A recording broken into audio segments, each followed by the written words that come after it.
Hi there guys, welcome to BoxPred.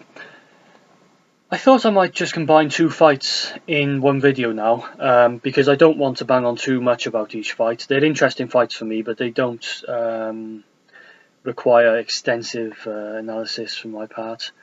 I just want to give my opinion on them, and they're both happening at the Liverpool Echo Arena this weekend here in the UK. The first one let's talk about is the WBC World Cruiserweight title fight, where Tony Bellew makes his first defence of his title against BJ Flores. And I'm picking Tony Bellew to win this fight by decision. Now, the difficulty with calling Bellew's fights is that you're never sure which one you're going to get. Are you going to get the Tony Bellew who sticks to a game plan and who is conservative and is sensible and outboxes his opponent, which is what I suggest he does in this fight? Or are you going to get the Tony Bellew who gets a little bit carried away and plays into his opponent's hands? Now, granted, that worked for him in the last fight against Makabu. It's just the way that the rubber to green went, as far as I'm concerned. They were both swinging wild. Yes, he finished the fight off very well, take nothing away from him there, but it could have very easily gone the other way because he was in there with a dangerous puncher. He went down himself in the first round, got caught square. Mustn't do that in this fight. Needs to maintain the angle, needs to try and employ the jab and keep on the outside, preferably, and just take calculated risks. That's the thing with Bellew. He's not the most talented fighter. He doesn't do anything particularly well. So he's he mixes it up between outside and in. He needs to engage to give himself that chance and to really keep himself in the points reckoning.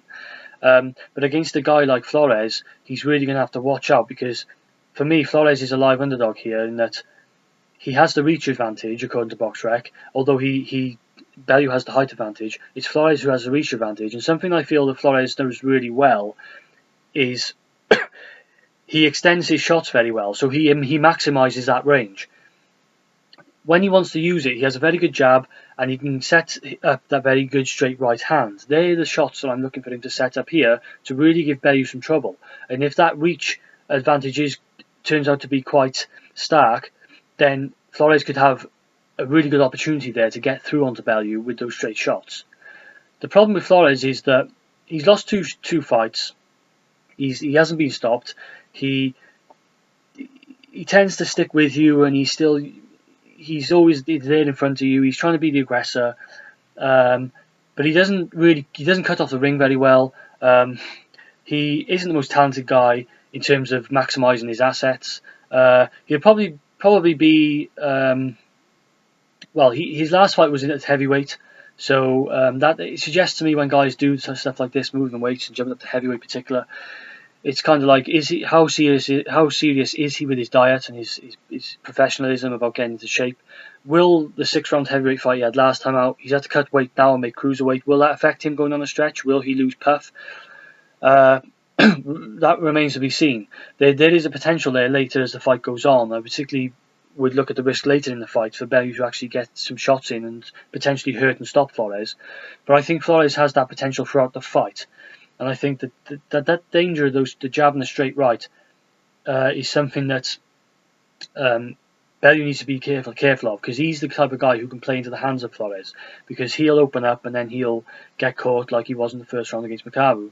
And Flores is the type of guy who can try and maximise on that. Flores struggles when you're not in front of him. Shumanov proved that. That's the blueprint that Bellew needs to take from a recent fight and a recent loss that Flores had. I'm banking on the fact that Bellew's going to be sensible in this fight, and I've seen him in fights before where he's been up against a guy he should really beat with consummate ease. He should be outboxing them and then he should push on and stop them, but he's not done that. He's just been sensible and he's been conservative and he's carried out the game plan. He's stuck to it. He's been quite boring and he's taken it the distance and won comfortably. That's what he needs to do in this fight. He's perfectly capable of doing it. I'm not sure how much the reach is going to come into it, but I think Bellew will be able to hold his own. And I'm planning on him being sensible. I'm planning on him listening to his corner and carrying out the game plan. I know he doesn't like Flores. There's a bit of bad blood, but let's see. It's going to be interesting if he starts engaging too much. If it's going to be if he's going to play into Flores' hands, will he get caught? That's why I think this fight is interesting. I think particularly on the stoppage side, I'd say Flores is a pretty live underdog. If it goes the distance, I would expect that would be because Bellew has his own way. So that's how I see that fight going. The next fight is the undercard. It's WBC Silver Lightweight title. Another interesting fight, Luke Campbell going up against Derry Matthews, because Derry Matthews is always competitive at this level, on domestic level.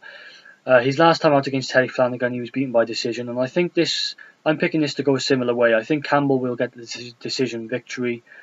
Campbell was last time out against Argenis Mendes. Mendes was difficult to pin down. I thought Campbell really exhibited some good patience there. He cut off the ring and he took his time, looking for straight shots, not getting too carried away, and eventually he took the decision victory. In this fight, he's going to very much have a guy who's very much in front of him, not on the outside like Mendes was trying to be, not as slick as his last opponent, but more dangerous in my opinion. Matthews is a guy who, you look at his record, he doesn't tell the whole story about Matthews. He's an experienced, seasoned professional. He's been in there in top domestic fights. He's had some good victories. He's got power. He's got that punch that can turn the fight around, So we saw it in the last fight against Flanagan. Guys like this, who are probably the superior boxers to Matthews in terms of their outside skills, they're cautious. They're not going to get carried away. They're not jumping in straight away thinking they're going to get this guy out of here. They're going to try and really set up their shots. They're going to be careful not to get caught with the counter off Matthews. What Matthews is going to look at in this fight, and it is very much a classic fight of inside-outside, really, as far as I see it, or that's what I think it will develop into. Very similar to the Flanagan fight. Matthews is going to want to get inside. He's going to want to cut the space off. He's going to want to give himself the opportunity to land that shot. Now, Matthews might be sometimes guilty of just trying to load up, maybe, but in this fight, if he can try and he's going to try and somehow get inside Campbell's range and bring the fight into his zone. And conversely, what Campbell's going to want to do is he's going to want to keep range. He's going to want to employ a very good stiff jab. He's going to want to follow that through with his straight punches, which he throws very well. He has the ability to throw. Might want to look for some uppercuts. Both fighters might want to look for some uppercuts in there.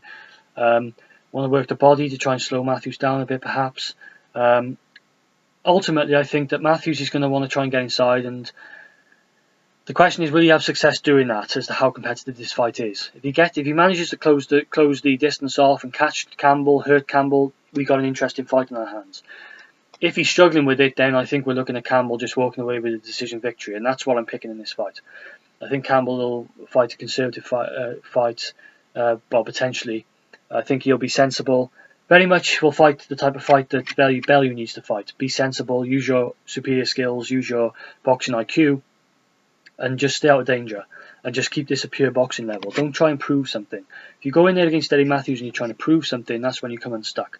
So I think Campbell will pull through it. I think he'll get the decision victory. But I think that Matthews, again, like BJ Flores, is I think he's a live underdog in the fight. Because he's always competitive, he's always there in front of you, he's going to be giving you problems, he's going to be giving you things to think about.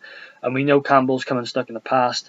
Some fights ago when he had that loss, when he was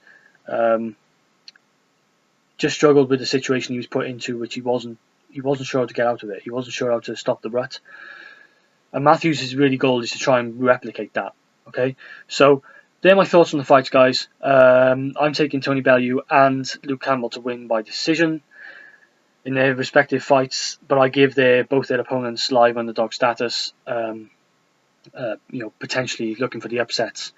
So an interesting couple of fights there on the Liverpool card this weekend. Let me know what you guys think. Am I totally off with these? Let me know what you think, your opinion. Thanks for watching as always. This is BoxPred. I'm out.